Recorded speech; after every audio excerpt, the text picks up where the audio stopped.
Welcome back to The Explainer. Today, we are cracking open a totally fascinating intelligence dossier on Brown Brothers Harriman, or BBH for short. We're going to uncover exactly how true global influence is built, and spoiler alert, it's not through elections, but through the highly secretive world of financial plumbing. Here is our roadmap for today. We'll hit the invisible ledger, origins and the merger, the skull and bones nexus, wartime finance and controversies, and finally, modern influence and space defense. Let's get right into it.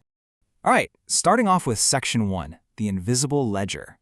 So what exactly is the invisible ledger? Basically, it's the idea that the most profound power out there operates completely out of sight. Think about massive public banks like JP Morgan. They're constantly agonizing over quarterly profits, right? Facing intense regulatory scrutiny day in and day out. But BBH? They operate as a private partnership, and that is a huge distinction. It guarantees them total discretion and allows for lightning-fast choices. They're practically immune to the public market panics that shake everyone else up. Moving right along to Section 2, origins and the merger. You have to wonder, how does a company go from literally trading linen to pulling massive geopolitical levers? Well, back in 1818, Alexander Brown set up a transatlantic courier network, and this essentially acted as an early private intelligence system. Then jump ahead to 1931. We're right in the absolute teeth of the Great Depression, right? And the Brown family formally merges their incredible intelligence network with the massive Harriman railroad fortune. So while the rest of the world's economy is basically collapsing, they are busy building this private powerhouse. That brings us to Section 3, the skull and bones nexus. Now, this wasn't just some fun college club, it was a highly elite pipeline. As you can see, there's this direct transmission belt running straight from the Yale tomb directly into the BBH boardrooms and then eventually right to the CIA and the White House. Just look at the names. You've got Prescott Bush, a BBH partner who becomes a U.S. Senator, W. Averell Harriman acting as a Lend-Lease administrator, and of course, George H.W. Bush bridging the CIA and the presidency. It is an incredibly tight intergenerational network. And when former President George W. Bush was actually asked about his own membership, his response was honestly pretty telling. He just said, "It's so secret, I can't say anything more." That shared silence, that's exactly the point. The rigorous vetting process creates this intense psychological cohesion that lets the entire network operate completely outside the public eye. So really, you can forget all the spooky rituals and secret handshakes you see in the movies. The actual takeaway here is what we call operative trust.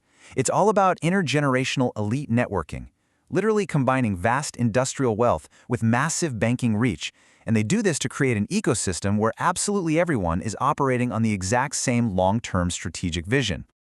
Okay, let's shift gears to Section 4, wartime finance and controversies. When most of us think about trading with hostile powers, we probably picture, shady guys with suitcases full of cash in dark alleys, right? But the archival reality is actually highly, highly bureaucratic. Enter the Rotterdam valve. This was a ridiculously complex mechanism made up of shell companies and neutral intermediaries, and it was used to discreetly move capital across borders, even during the absolute height of war. And that brings us right to the Union Banking Corporation, or UBC. Declassified records show that UBC was actually formed to manage the investments of Fritz Thyssen, who was a prominent Nazi financier. And get this, Prescott Bush and E. Roland Harriman were sitting right there as directors. In October 1942, the U.S. actually seized UBC's assets under the Trading with the Enemy Act. But here is the real analytical shocker. By 1951, those assets were completely returned to the shareholders. The capital was entirely preserved, and it ultimately helped launch some major future political dynasties. Wild, right? Let's bring this into the modern era with Section 5, modern influence and space defense. So how exactly does all this historical architecture translate to what's happening today? Well, today, BBH specializes heavily in something called custody banking. You can think of this as guarding the literal core plumbing of global finance. By holding and administering assets for massive institutional clients and sovereign wealth funds, BBH gets this unbelievable, granular visibility into exactly where the world's money is flowing across jurisdictions. Information is power, and they can basically see the entire board. But of course, operating in the shadows definitely carries its risks. The dossier actually notes that BBH was hit with a whopping $8 million fine from FINRA for anti-money laundering failures. Basically, they failed to adequately monitor billions of shares of penny stocks that were flowing in from various secrecy havens. It's a pretty stark reminder of the massive regulatory blind spots that exist when you're moving around huge amounts of opaque capital. Meanwhile, over in the defense sector, the ledger is showing a staggering 260% cost growth in legacy defense systems. For decades, the U.S. has heavily relied on these glass giants, those massive billion-dollar highly vulnerable satellites. Well, all this financial bloat and strategic fragility has recently triggered a massive, game-changing pivot in exactly how private capital actually funds the military. Because of that bloat, the military is now completely abandoning those brittle, expensive satellites in favor of the Proliferated Warfighter Space Architecture, or PWSA. What is that? Basically, it's a highly resilient swarm of hundreds of low-cost expendable nodes all linked together by lasers. And this critical shift, it is heavily backed by defense-linked private capital utilizing the exact same elite financial networks that have historically managed wartime infrastructure for decades. So as we step back and kind of look at the whole picture here, we have to ask ourselves a really critical question.